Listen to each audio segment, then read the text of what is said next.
Me llamo Josefina. Nací y crecí en San Martín de las Flores, entre el olor del comal y las voces que cruzaban la plaza al caer la tarde. Tengo cicatrices que no se notan a primera vista. No son cortes ni moretones, son decisiones, madrugadas en vela, noches en las que sostuve a mi hija para que no sintiera el miedo que yo sentía. Esta es la historia de cómo, siendo madre y al final abuela, no me rendí ante quien quiso comprar la vida de mi hija. Si te quedas hasta el final de este relato, te pido que te suscribas al canal, que actives las notificaciones y que dejes tu like. Compartir esto ayuda a que más personas conozcan que el matrimonio infantil es abuso y que hay caminos para buscar ayuda. Si conoces a alguien en riesgo, comparte esta historia. Puede ser la diferencia entre quedarse y escapar. Vivíamos en una casa pequeña, de paredes encaladas que el sol deslavaba, con un tinaco en el tejado y una cocina donde el comal marcaba la rutina. Mi esposo, Rogelio, trabajaba en la tierra y también hacía viajes de vez en cuando para vender café. Era un hombre que repetía refranes como si fueran verdades absolutas. Así se ha hecho toda la vida. Las chicas deben casarse y tener casa. Yo no tenía mucha educación formal. Todo lo que aprendí fue en la escuela del pueblo y en la escuela de la vida. Aún así, sentía que la vida que yo quería para mi hija, Guadalupe, Lupita como la llamo desde que nació, no cabía en esos refranes. Lupita tenía 15 años cuando su vida empezó a colgar de un papel. La recuerdo entonces, ojos grandes como la luna, manos pequeñas que aprendían a cocinar y callos que aún no habían empezado a formarse. Era lista, se quedaba hasta tarde leyendo cuando había luz y nos contaba a medias los sueños que nadie le había enseñado a nombrar. Rogelio quiso siempre que ella creciera pronta, que no tuviera que depender de nadie. Empezó a hablar de matrimonios como quien habla de cosecha, una entrega conveniente, una idea que a él le parecía práctica y sin riesgo. No lo llamaron casamiento, lo llamaron arreglo. Don Sebastián, un hombre de negocios del pueblo vecino, pasaba a veces por la plaza con camisa planchada y alforjas de cuero. Tenía dinero y voz firme. La gente le decía don, como quien se arrodilla con palabras. Dicen que hablaba de alianzas y de tradiciones. Para mí, desde que lo vi ofrecer un sobre en la feria donde Rogelio vendía café, algo en mi estómago se apretó. Él quería casarla. No fue una propuesta romántica, fue un trato, una transacción donde mi hija aparecía como ganancia o pérdida. La carta, porque había una carta, un contrato doblado, con sellos y números, apareció un día sobre la mesa, entre el pan y la sal. La tosí con el delantal puesto y el papel me tembló en las manos. Rogelio la puso con naturalidad. Míralo como seguridad, Josefina. En letras formales se hablaba de fechas y de compromisos, de cantidades y de obligaciones. Decía la edad de Lupita, decía la entrega. No repetiré la cifra en voz alta, porque la herida no se cura al nombrarla como si fuera un objeto. Era la ley de la vida de mi hija. Recuerdo que la casa se volvió más pequeña en ese instante. El techo pareció acercarse. Intenté hablar. Empecé con preguntas simples, las que se esconden detrás de una taza de café. ¿Y si ella no quiere? ¿Y la escuela? Rogelio se encogió de hombros y respondió con la calma de quien cree sostener la razón. No es para siempre, es por el bien de la casa. El mercado nos enseñó a fingir que muchas cosas no dolían para que la gente no nos viera débiles. Pero yo sentía que algo dentro de mí se estaba volviendo urgente. Cuando mi hija me buscaba para contarme sus clases, yo la miraba y veía la mochila. Un objeto que hasta entonces contenía cuadernos y lápices comenzó a adquirir otro peso simbólico. A partir de ese día, esa mochila se convirtió en la suma de lo que yo no dejaría perder. Guardaba monedas en una lata de latón detrás de la olla. No eran muchas, pero eran mías, fruto de vender tortillas por las mañanas y de algún mandado que me pagaban. Tenía la costumbre de ver el dinero como esperanza, como posibilidad. También guardé papeles, una copia de la carta, un recorte que alguien me dio en la iglesia sobre organizaciones que ayudan a mujeres en peligro, un número telefónico anotado en la servilleta de la fonda.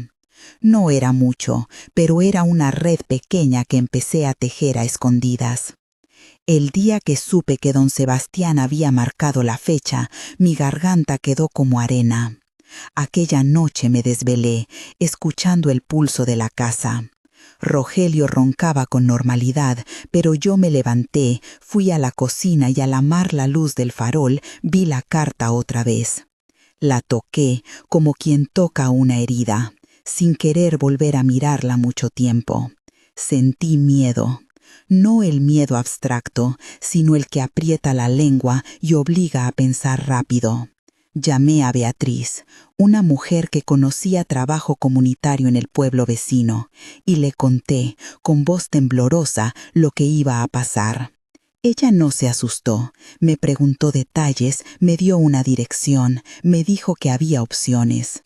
Esa noche dormí 1 hora, tal vez 2.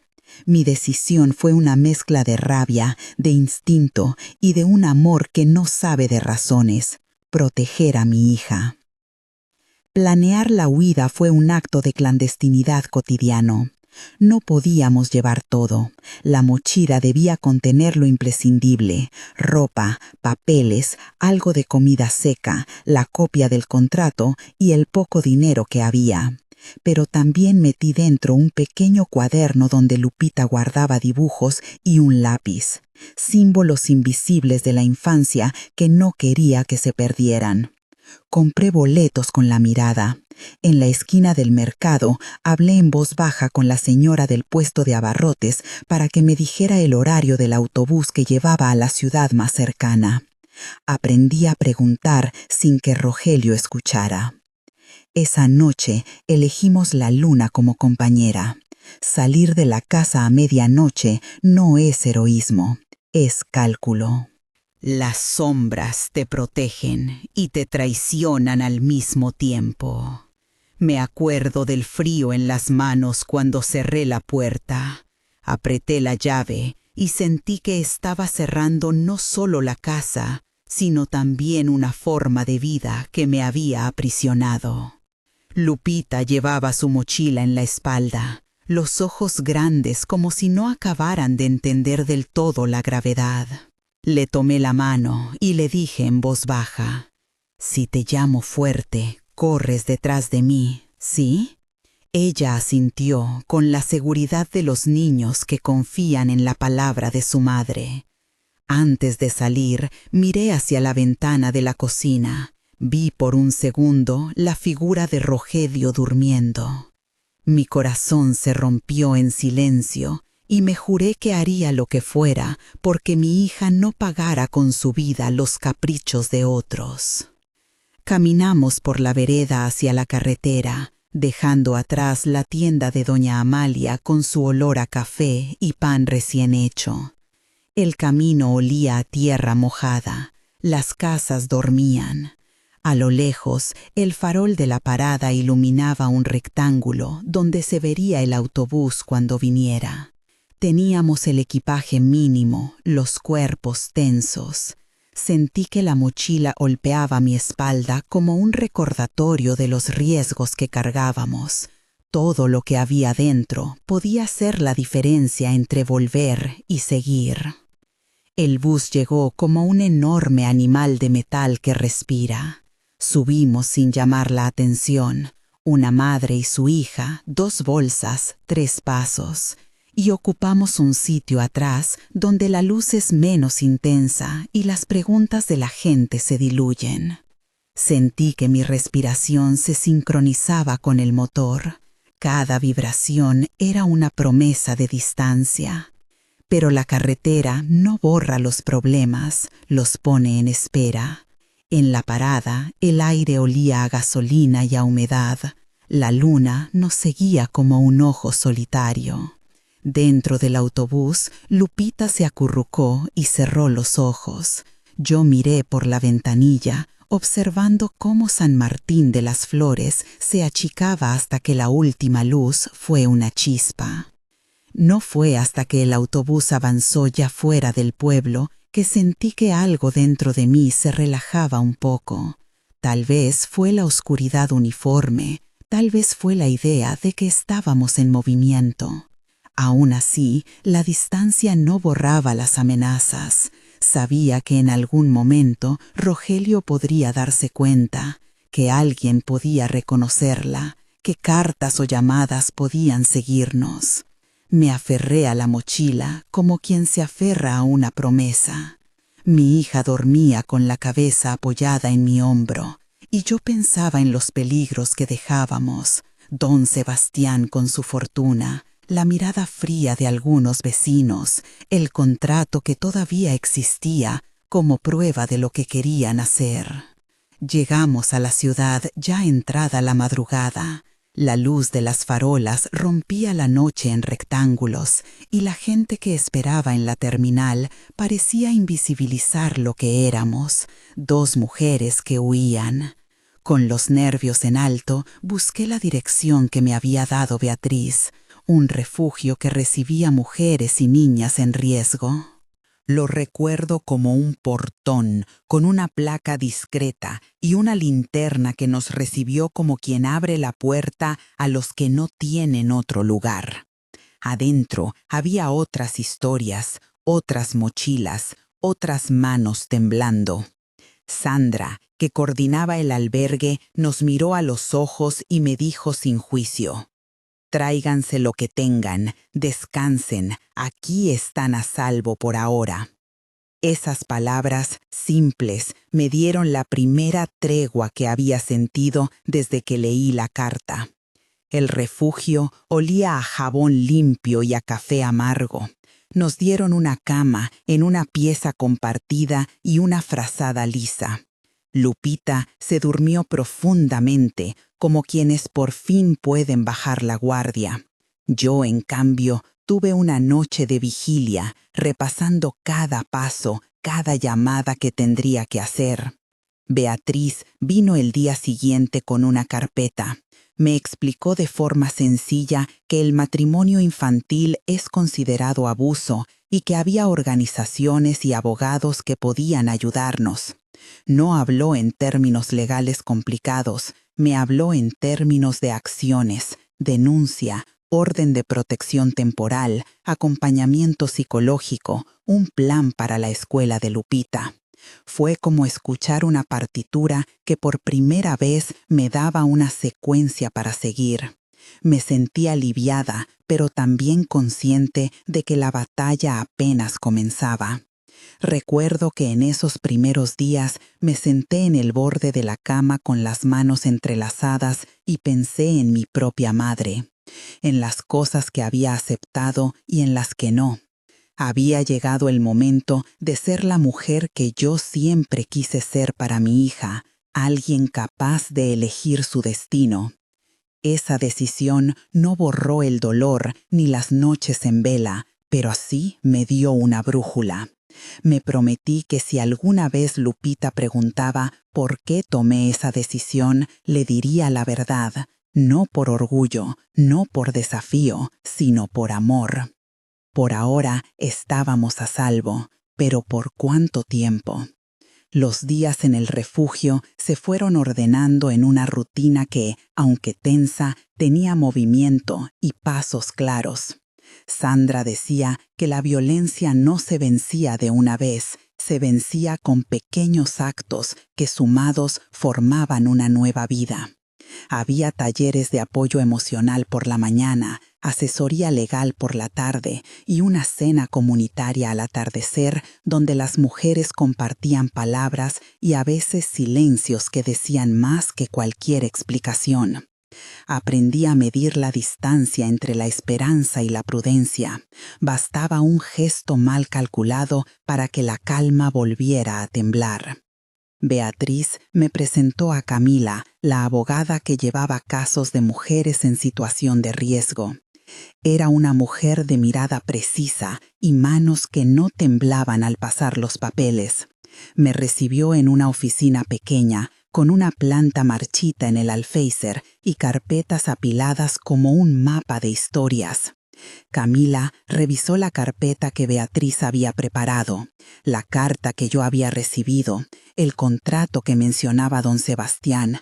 Ese nombre seguía sonando como una sombra, y la declaración que habíamos escrito juntas, con fechas, nombres y un relato sin adornos. Mello, mantén el flujo y la conexión. Conecte con un Sebastián. Ese nombre seguía sonando como una sombra, y la declaración que habíamos escrito juntas, con fechas, nombres y un relato sin adornos. Me preguntó si quería contar todo otra vez. Le dije que no. Lo que más nos convenía era claridad, no revivir la fiebre del miedo. Mientras ella preparaba la denuncia, me explicó en palabras sencillas lo que podía ocurrir.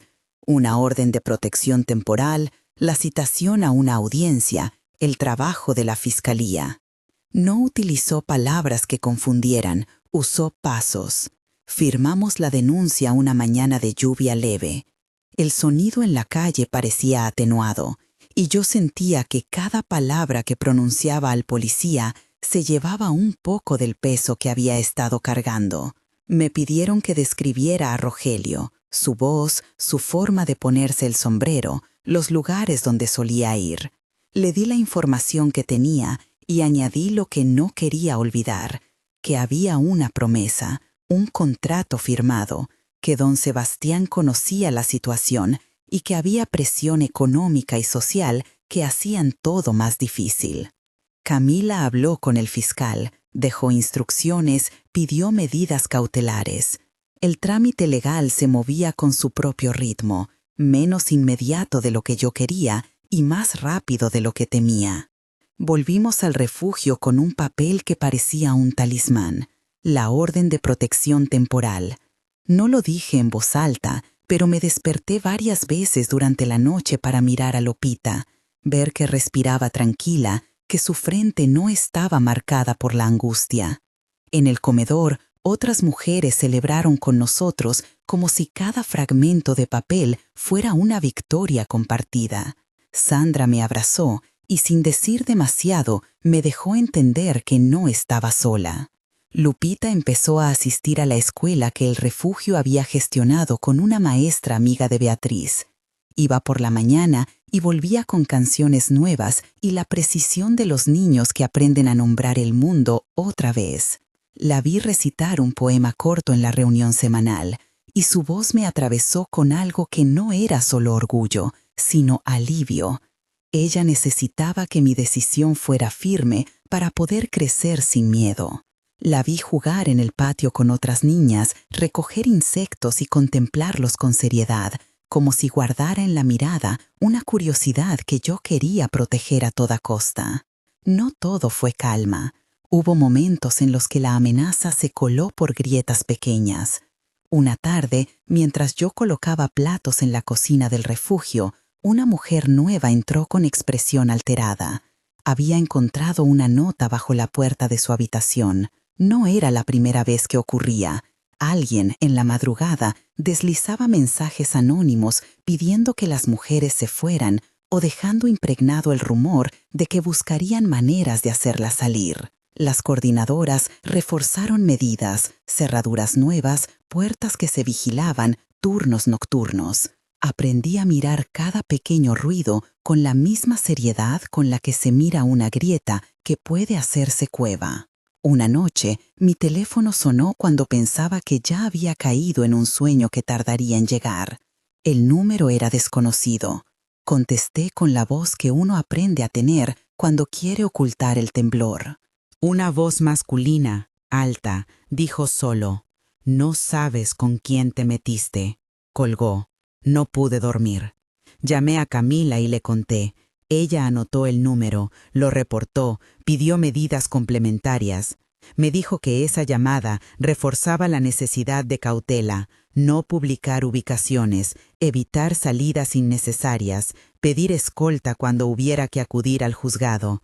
La prudencia era un coste más en la factura de la libertad.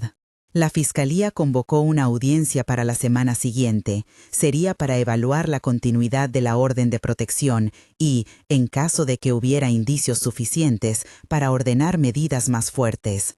El corazón me daba saltos en el pecho solo de pensar en ese recinto público donde, algún día, tendría que mirar a quienes representaban el Estado y contarles no el síntoma, sino la enfermedad que había vivido. Tenía miedo de que Rogelio usara su influencia para presionar, de que don Sebastián empleara a algún conocido para sembrar dudas. Camila me enseñó cómo comportarme en la audiencia. Hablar con claridad, no dejar que preguntas capciosas me hicieran dudar, mantener la sorpresa emocional en un lugar que no fuera el estrado. La mañana de la audiencia llegó con un frío que se colaba por la chaqueta. Me acompañó Sandra hasta la puerta del refugio. Por un instante, la plaza parecía más amplia y silenciosa. Beatriz se apareció con 2 tazas de café tibio que me ofreció como quien entrega un talismán. Lupita se despertó y al verme arreglar el bolso, me abrazó con fuerza y dijo con la simpleza de los niños: «Mamá, vuelve pronto». Le prometí con la voz baja que estaría de regreso y que todo se haría para que ella pudiera seguir cantando en la escuela. El autobús que nos llevó al juzgado era pequeño y en el trayecto me dieron consejos que ya tenía interiorizados: respirar, mirar al frente, no dejar que nadie me hiciera sentir culpable. Al llegar al Palacio de Justicia, la entrada olía a zapatos lustrados y a los papeles que esperan juicios. Había otras personas ahí por causas distintas, pero entre ellas se percibía la misma mezcla de espera y fatiga. Me acompañaron hasta una sala de espera pequeña. Allí nos dijeron que, por seguridad, requerirían que una oficial nos escoltara para entrar al salón donde se haría la audiencia. Ese detalle me pareció, simultáneamente, aliviante y humillante. Alivio porque supuso protección, humillante porque remitía a la idea de que la simple presencia de mis violencias me obligaba a recibir resguardo adicional. Cuando por fin llamaron nuestro nombre, sentí el pecho apretado.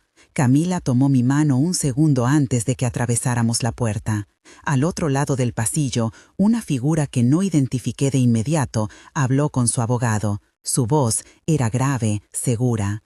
Me obligué a no mirar, a no darle a la curiosidad el poder de aflojar la tensión.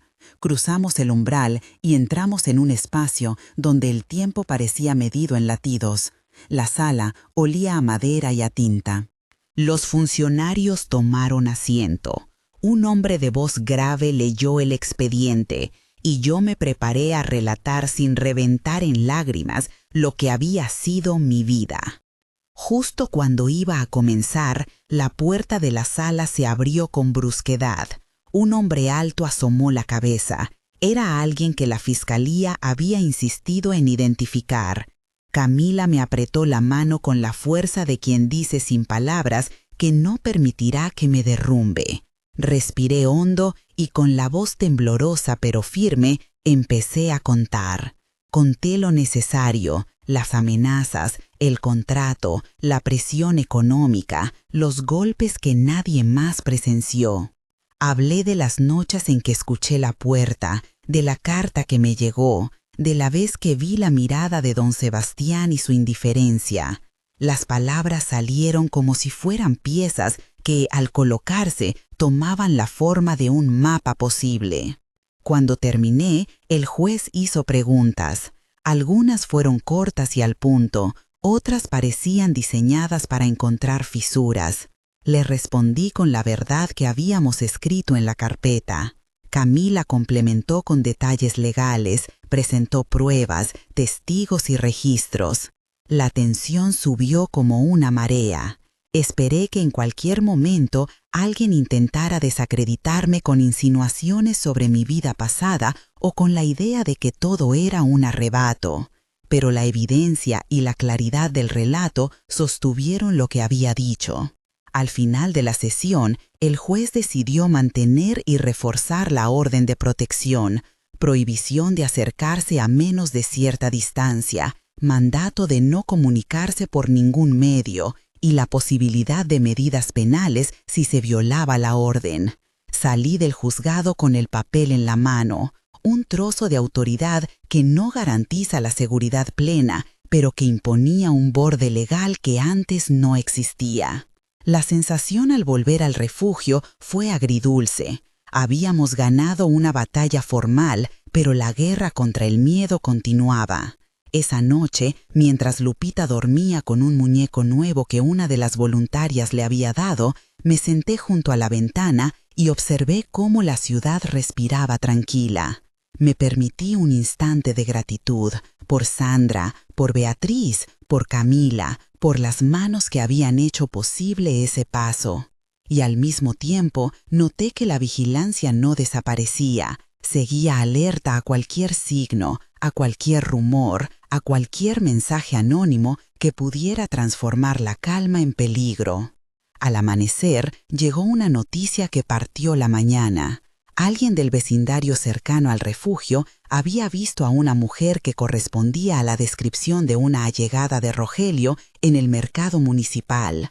No se trataba de una prueba directa, pero el rumor bastó para que la coordinadora pidiera reforzar la discreción. Me ofrecieron la posibilidad de movernos a otro albergue temporal mientras la investigación seguía su curso.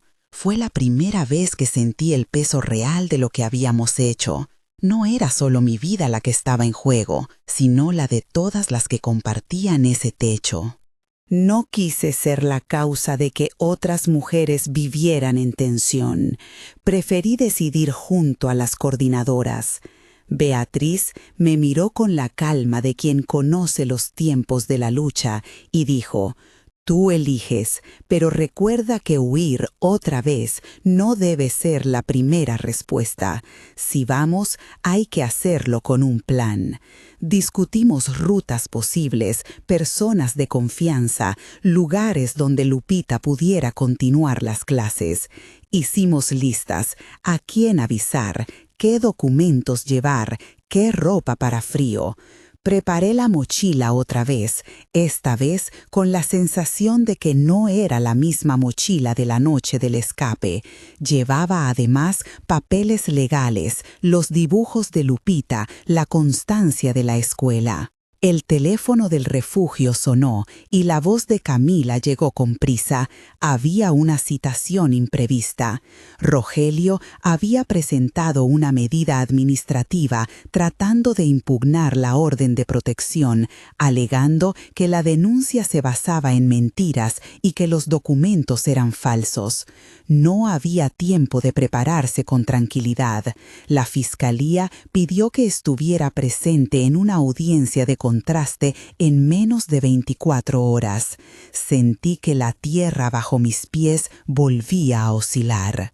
Esa misma tarde, mientras preparábamos la salida por si hacía falta, alguien tocó la puerta principal.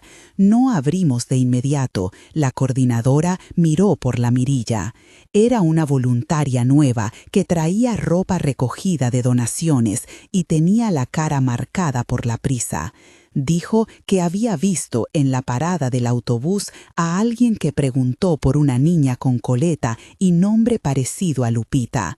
La información era fragmentaria, pero la dirección que señalaba apuntaba peligrosamente cerca de donde habíamos estado hasta hace poco. Respiré una vez, profundo, y sentí que un nudo se formaba en la garganta. Camila me miró a los ojos y dijo, con una voz que no admitía dudas: «Hoy no vas sola a la audiencia, vamos con escolta y con testigos. No dejes que te intimiden». Preparé mi abrigo, apreté la mochila y cuando abrí la puerta, Lupita me abrazó con la fuerza con que se abraza a un refugio vivo. Le susurré que todo iría bien, aunque no estaba segura. Subimos al coche que nos llevaría al juzgado y mientras la ciudad pasaba a nuestro alrededor, la sensación de que algo decisivo iba a crecer. En la ventanilla vi una figura a lo lejos, una sombra en la acera que me pareció familiar por un instante, pero la luz y la velocidad la transformaron en duda. Entramos al tribunal otra vez. La puerta del salón se abrió y sentí como todo el peso de las miradas se posaba sobre nosotras. Camila me apretó la mano y por un segundo vi el reflejo de mi propia determinación en sus ojos.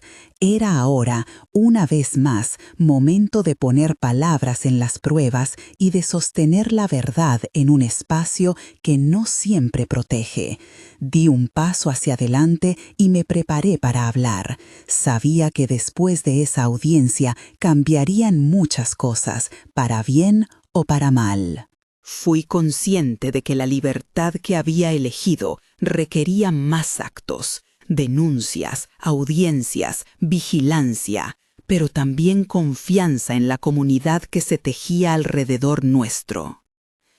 Abrí la boca y empecé a relatar cuando, en la puerta, alguien irrumpió con la determinación de quien cree tener derecho a entrar.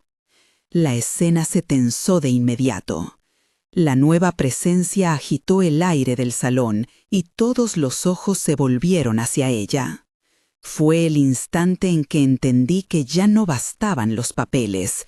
La confrontación sería también pública, y mi voz tendría que atravesar no solo la duda del juez, sino la hostilidad que alguien pudiera traer consigo.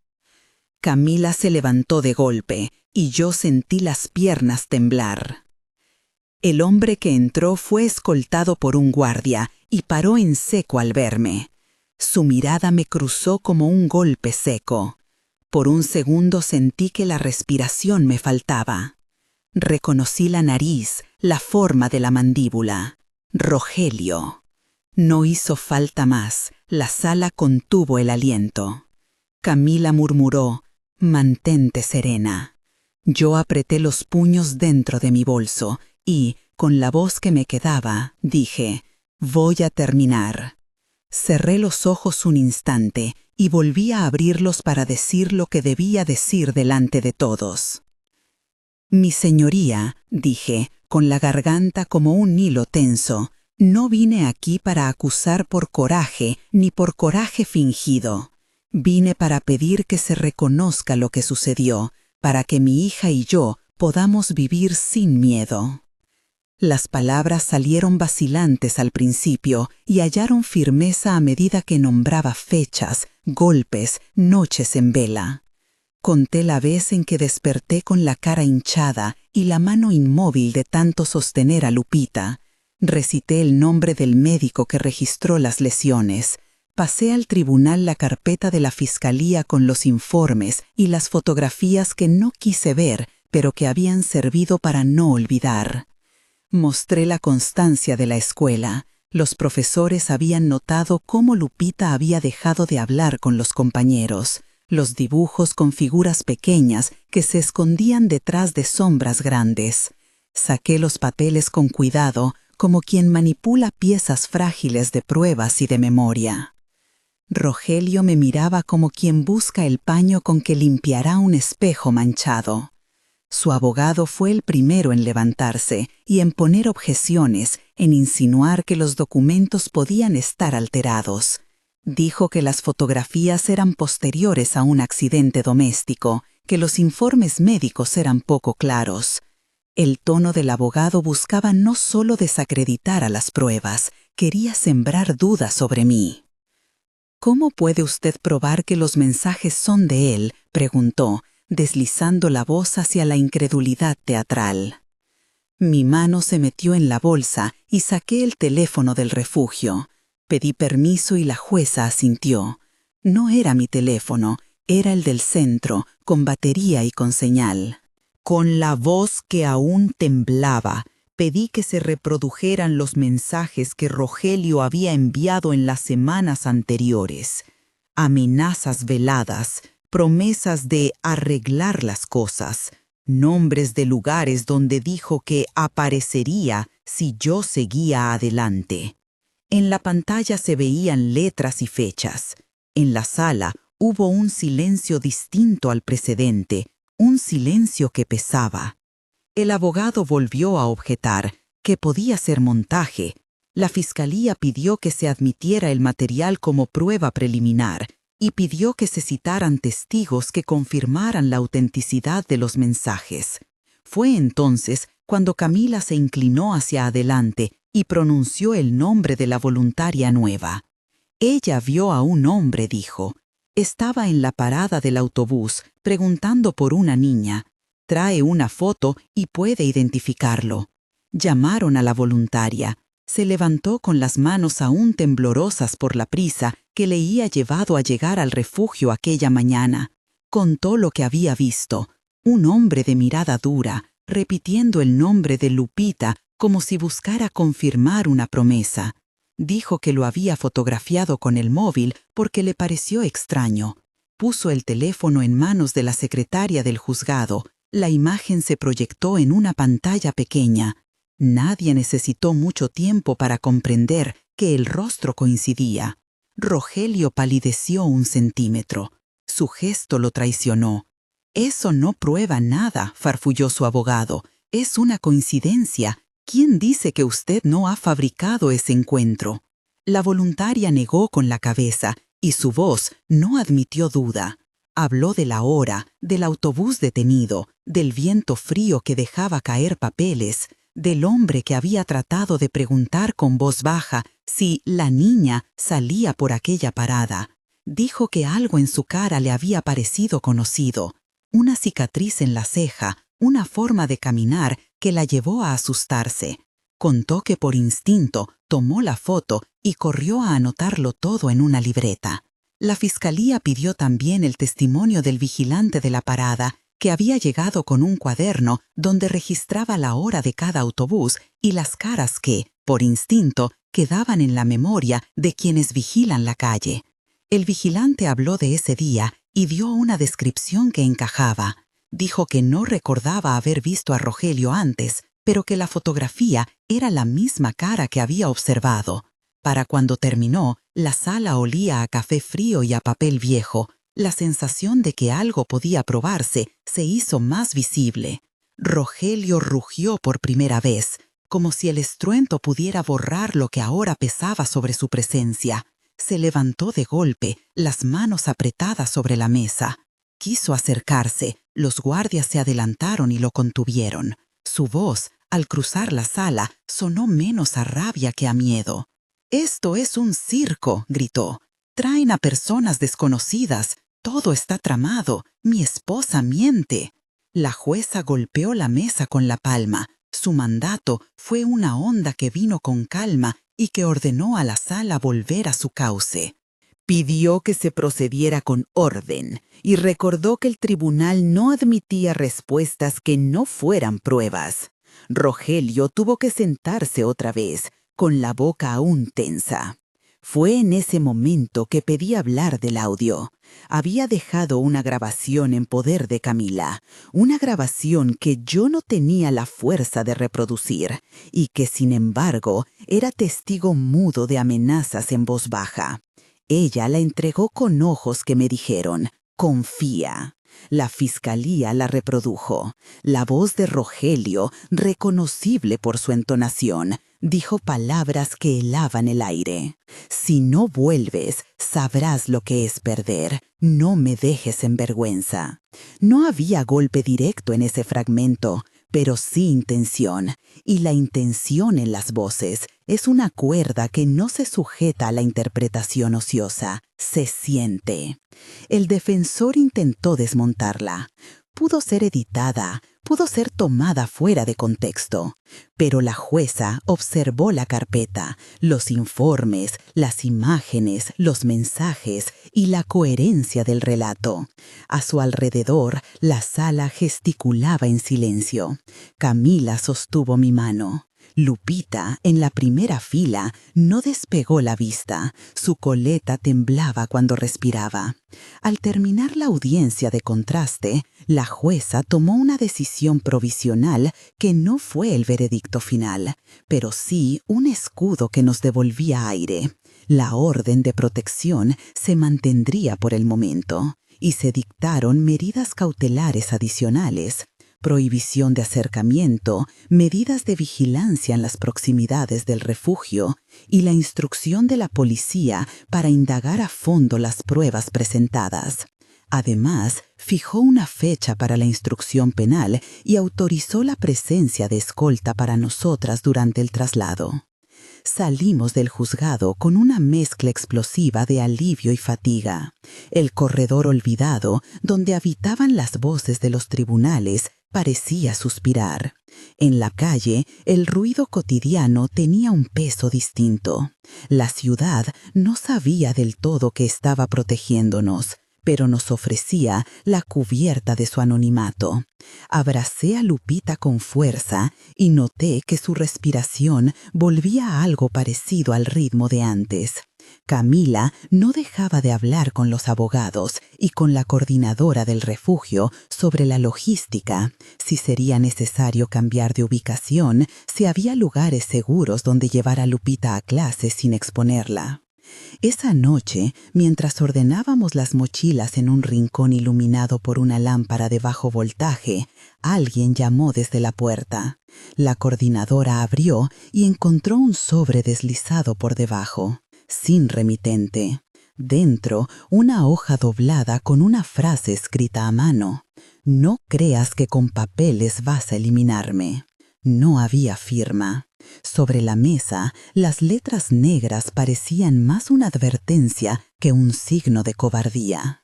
La coordinación se activó de inmediato. Camila revisó la entrada, las cámaras de la calle y el registro de entregas. Nadie había visto a quien dejó el sobre, pero la letra dejaba la sensación de que algo se acercaba. Era una amenaza que no busca presentarse con el rostro, sino con la certeza de que sabe dónde golpear. Decidimos no quedarnos, no porque la orden de protección no fuera fiable, sino porque la prudencia no delega en papeles, la prudencia actúa. Preparamos otra vez la mochila. Esta vez no era simplemente una salida, era un traslado pensado en capas. Llevamos documentos en sobres plastificados, medicación, ropa, más dibujos de Lupita, tarjetas con números de emergencia. La coordinadora organizó que saliéramos en 2 coches distintos, que una escolta nos acompañara hasta el nuevo alojamiento provisional y que las entradas a los lugares fuesen siempre por rutas distintas. Lupita miraba todo con ojos grandes. Cuando me vio guardar su dibujo más querido, una casa con un sol enorme y una niña con coleta, me soltó la mano para abrazarlo como si fuera un talismán. La besé la frente y le dije: «Lo llevamos siempre». Ella asintió con una solemnidad que no correspondía a su edad, como si supiera que ese dibujo era ahora más que una imagen. Salimos en la noche. La ciudad parecía más tranquila, pero en cada semáforo sentía que alguien podía asomarse desde la oscuridad. Caminé atenta a los pasos de los demás, a la respiración contenida de los guardias. A veces me daba la impresión de que la sombra en la acera volvía a aparecer y se disolvía con la luz del poste. Era la mente que volcaba el miedo en visiones, o tal vez algo real que aún no habíamos registrado. Llegamos al nuevo lugar con el cuidado de quienes entran en una casa alquilada por horas. La coordinadora nos explicó las reglas. Nadie entraría sin permiso, cambiaríamos números, limitaríamos las salidas de Lupita. Había una sensación de tregua, pero la tregua no era descanso, era un tiempo prestado para recomponer fuerzas. Esa madrugada no pude dormir del todo. Me quedé despierta hasta que el reloj marcó las horas en que el miedo se vuelve algo casi físico. Desde la ventana, la calle brillaba con luces que parecían no pertenecer a nuestro tiempo. Apoyada en la mesa, repasé mentalmente lo que había ocurrido. Los testimonios, los mensajes, la foto en la parada.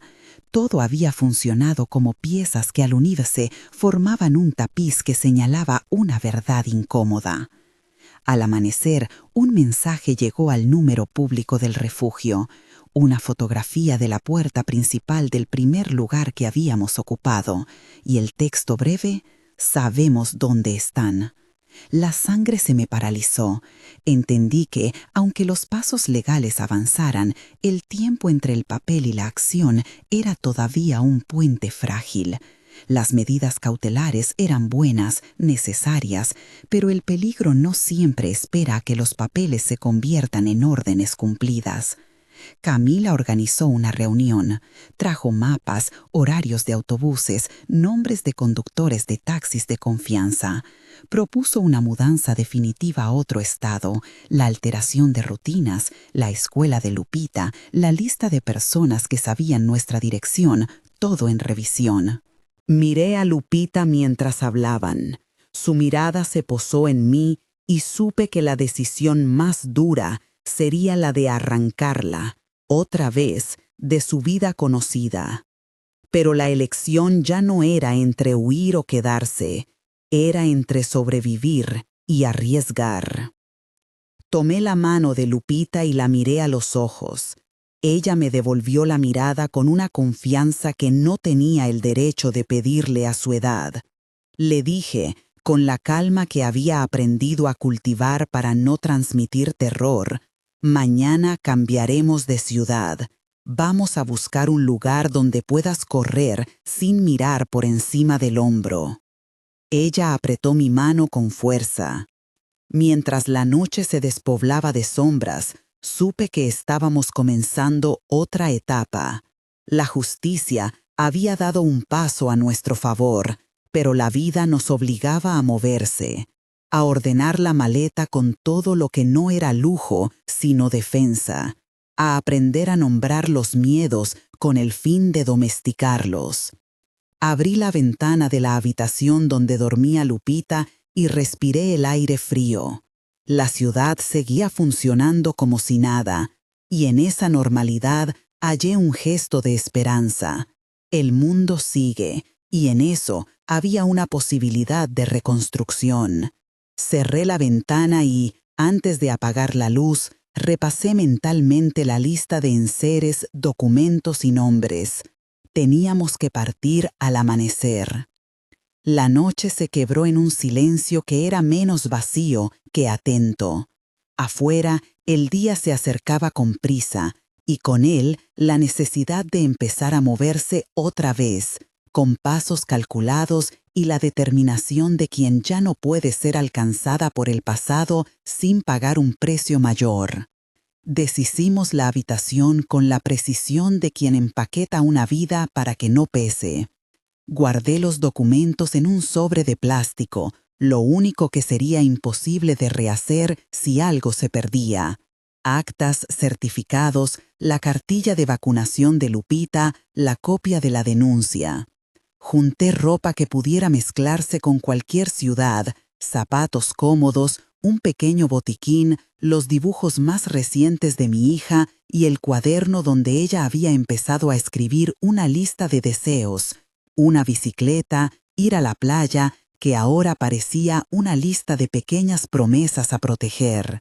Camila inventariaba con voz contenida, hacíamos círculos alrededor de la mesa, como si ese gesto organizaba también el miedo. Antes de salir, cerré con llave la puerta que habíamos dejado atrás y le di a la coordinadora las llaves y una nota con instrucciones. No miré la calle, miré a Lupita. Le pedí que se pusiera la chaqueta que habíamos elegido la noche anterior, una azul que hacía que sus ojos se vieran menos cansados. Ella, meticulosa en su obediencia, se la ajustó hasta quedar como una muñeca. Le estreché la mano y sentí, otra vez, el talismán de papel contra mi palma, el dibujo con el sol enorme que ahora pendía de su cuello sujeto por cordones. «Te acompañará», dije. Ella sonrió con la solemnidad de los niños que aprenden a fingir calma. Salimos con la escolta. 2 coches, escoltas que hablaban poco, nombres que no importaban y que, sin embargo, marcaron con su presencia la distancia legal entre nosotros y la gente peligrosa.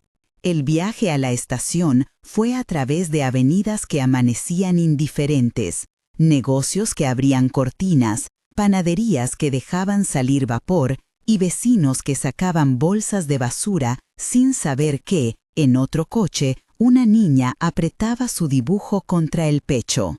El tren fue un pabellón de rostros comunes. Nos sentamos en uno de los compartimentos, las maletas a los pies, los guardias atentos como sombras. Lupita miraba por la ventanilla y contaba las vacas de un cartel publicitario, un juego que había inventado para medir el tiempo. Yo intentaba leer, pero mis ojos devolvían las palabras al papel como si fueran ecos. Cuando el tren pasó por un puente, la ciudad vieja quedó pequeña detrás de nosotros, como un animal que respira menos a medida que lo abandonan. Al llegar a la nueva estación, la coordinadora nos esperaba con el nombre del alojamiento y una voz suavemente imperiosa. Vamos a cambiar todo. Hoy no decimos a nadie dónde vamos. Hoy empezamos de nuevo. Registramos la habitación con el cuidado de quienes saben que los detalles cuentan: cajones, colchones, maletines. Camila estableció horarios, rutinas mínimas y distribuyó números de emergencia. El teléfono que me dieron era discreto y tenía únicamente las instrucciones y los contactos necesarios. Lo guardé en el bolsillo más escondido. Los primeros días fueron una coreografía de precauciones. La escuela de Lupita cambió su ruta. Una docente de confianza la recibió con una sonrisa templada que no preguntó demasiadas cosas. Yo presenté documentos provisionales y di explicaciones cortas. Hablé poco con nuevas vecinas. Fingí pertenecer a una pareja que trabajaba en otra ciudad. Cada respuesta me costaba un trozo de honestidad, pero aprendí que la verdad puede ser un riesgo que no estamos en condiciones de correr. La noche en la que pensamos que podríamos permitirnos una tregua real, salimos a un parque cercano. Lupita jugó, corrió sin mirar por encima del hombro. Su risa era una cuerda que me tiraba fuera del borde del temor. Observé cómo su sombra se estiraba en el pasto y pensé que quizá, por fin, había llegado el tiempo de devolverle algo de infancia. Me senté en un banco y por primera vez en semanas respiré sin medir cada inhalación. Fue entonces cuando el teléfono que la coordinadora me había entregado vibró en mi bolso. Lo miré con esa mezcla de esperanza y pánico que ya conocía. Podría ser una confirmación de que las medidas habían sido activadas o una trampa que nos hubiera alcanzado. La pantalla mostró un mensaje sin remitente, una foto borrosa, tomada desde lejos de un coche estacionado frente a la casa antigua. Debajo, las mismas letras frías: no importa dónde vayan. El aire se me fue del pecho. Lupita, ajena a la amenaza concreta, saltó sobre un charco y salpicó mi pantalón. Reí por inercia, por no mostrarle el temblor que me recorría. Guardé el teléfono con cuidado, como quien tapa una herida con una mano. Miré a mi alrededor. Otras familias, una pareja mayor con un perro, una mujer leyendo una novela. Ninguno era cómplice ni enemigo. Eran la textura cotidiana que, sin embargo, podía ocultar una punta de peligro. Decidimos regresar de inmediato. Caminamos a paso quebrado hacia la casa y en la calle de enfrente vi, por un segundo, una silueta que no supe reconocer. Tenía la altura de un hombre, llevaba una gorra, se apoyaba en un poste de luz y miraba hacia el parque. No pude oponer más que la sensación de déjà vu, pero mi cuerpo recordó las estampas de persecución que había aprendido a leer en las fotografías de la denuncia. La silueta no se movió cuando pasamos. Cuando nos devolvimos la cabeza, ya no estaba. Esa noche no dormimos. La coordinadora pidió vigilancia adicional y nos explicó que había posibilidades legales para acelerar las órdenes de protección, pero que el proceso era burocrático y lento. No hay garantías, dijo con franqueza. Podemos disminuir riesgos, pero no anular la voluntad de aquellos que persiguen.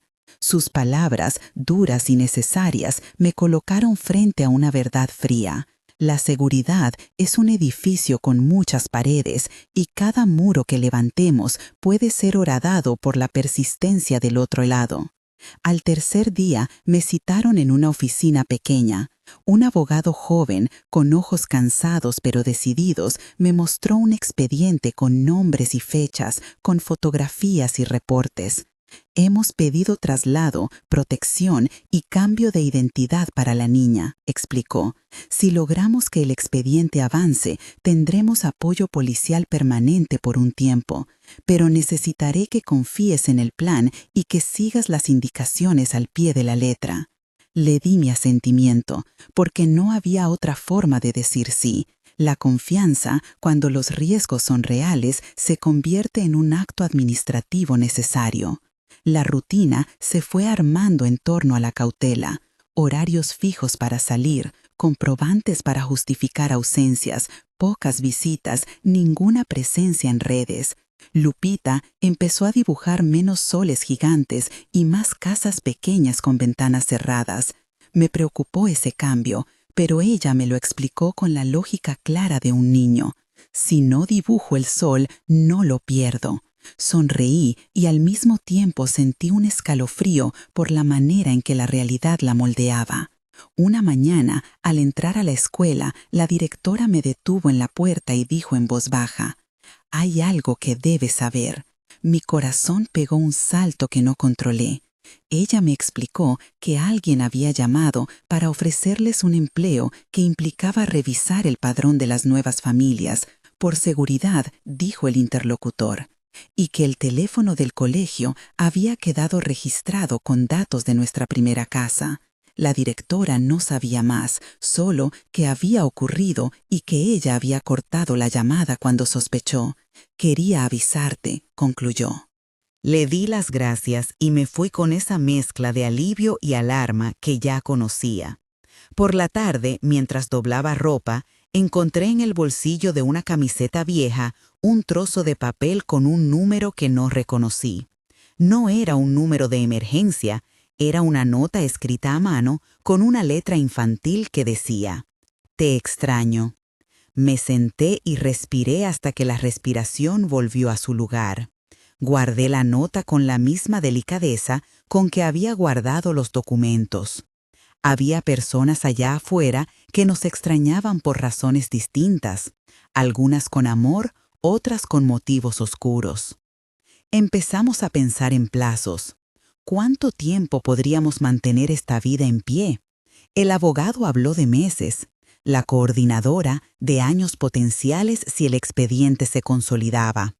Yo miraba a Lupita y no podía separar la calma que le procuraba de la urgencia de asegurarle un mañana donde pudiera correr sin mirar por encima del hombro. Un plan a prueba de tiempo exigía renuncias dolorosas, nombres, amistades, lugares que ya no podríamos visitar. Cada abandono era una pérdida que no era posible compensar con seguridad. Una tarde, mientras Lupita hacía la tarea en la mesa de la cocina, se me acercó con un lápiz en la mano y me mostró un dibujo nuevo. Era una niña, ella, al lado de una casa con un pequeño jardín. No había sol. En la esquina, alguien había escrito con trazos imprecisos: «Casa segura». La miré y sentí que todas las decisiones, aunque duras, tenían un peso justo. Proteger era también permitir que esos trazos continuaran. La abracé sin decir palabra. Al caer la noche, recibí un correo electrónico de la persona que nos había ayudado a conseguir el refugio. Era una foto de la fachada del nuevo alojamiento, tomada desde una distancia prudente, y un mensaje que parecía buscar consuelo y a la vez advertir: «Vigilen, no bajen la guardia». Cerré el ordenador con la sensación de que la amenaza no dormía, pero que tampoco nos vencía. Teníamos aliados, papeles, rutinas y, sobre todo, la voluntad de conservar lo que nos quedaba de paz. Aún así, las noches traían sombras que se pegaban al cristal de la ventana. El dibujo de Lupita, colgando de su cuello, brillaba a veces bajo la luz de la lámpara como si fuese una promesa luminosa. Me acosté junto a ella y le conté una historia sin palabras, simplemente siguiéndole la respiración hasta que ambas nos quedamos sin fuerzas para el miedo. Afuera, la ciudad continuó su ruido habitual. Un vehículo que pasaba, pasos a lo lejos, el murmullo de la vida que insiste. Adentro, cerré los ojos y repetí en silencio aquello que habíamos decidido cada día: movernos, protegernos, seguir. Cuando la madrugada asomó, mi teléfono sonó. No era un número conocido. Me levanté con la certeza de que cada timbre podía ser un aviso, una trampa, una mentira con dientes afilados. Miré la pantalla, un mensaje corto, sin foto esta vez, que decía solamente: «Sé que estás ahí». Mi pulso se disparó y supe que el peligro no esperaría por papeles ni por la lentitud de las instituciones. Teníamos que decidir, otra vez, entre movernos, quedarse y pelear o encontrar una forma de romper el circuito que nos había detectado. Caminé hasta la ventana y, mirando la calle que ya comenzaba a despertarse, comprendí que la vida que queríamos para Lupita, una donde el dibujo del sol volviera a aparecer en su cuaderno, dependía de una decisión que debía tomarse con cabeza fría y corazón firme. Saqué el sobre de documentos, lo abracé contra mi pecho y supe que la próxima jugada sería determinante, no solo para nosotros, sino para la lucha que muchos más enfrentaban en silencio. Salí de la habitación con el teléfono en la mano y la determinación de no permitir que el miedo nos domestique más de lo necesario. En la cocina, Camila dejó su taza con la misma calma tensa que llevaba en los últimos días. Ella levantó la vista y, sin mediar palabra, entendimos ambas que algo debía cambiar. Afuera, el sol aún no había salido del todo, pero en el horizonte la luz prometía un día que podríamos intentar ganar. Abrí la aplicación de mensajería segura que me habían enseñado a usar y tecleé el nombre del abogado. Si íbamos a romper la persecución, necesitábamos una estrategia no solo de huidas, sino de frentes legales y aliados inesperados. Esperé la respuesta, que tardó segundos, y cuando llegó me dejó una lista de opciones. Una de ellas empezaba con 3 palabras que me clavaron la atención: «Hay un testigo». Mi corazón, agotado por tanto vigilia, comprendió que la historia no solo sería de huidas, sino también de enfrentamiento. Reuní a Lupita, a Camila y a la escolta. Necesitábamos decidir: confiar en un testigo, exponerlo y arriesgarlo, o protegerlo y crear una red tan amplia que la amenaza quedara desbordada. Mientras la mesa se llenaba de mapas y nombres, la ciudad detrás de las persianas respiraba como si nada. Pero en la cocina, con el dibujo del sol ahora apoyado sobre la mesa, trazamos un plan que nos devolvería quizá algo más que el simple hecho de movernos. Al cerrar la puerta para salir a una reunión que podría cambiarlo todo, miré a Lupita un segundo más. Ella, con la calma de quien aprende a sobrevivir con una valentía temprana, me tomó la mano y dijo: «Mamá, vamos a hacerlo». Su voz fue un pedido y una promesa. Salimos a la calle con esa doble fuerza, sabiendo que cada paso tendría consecuencias y que, en algún lugar entre la ley y la verdad, deberíamos encontrar la manera de que el sol volviera a hacer un dibujo alegre en su cuaderno sin tener que esconderlo jamás.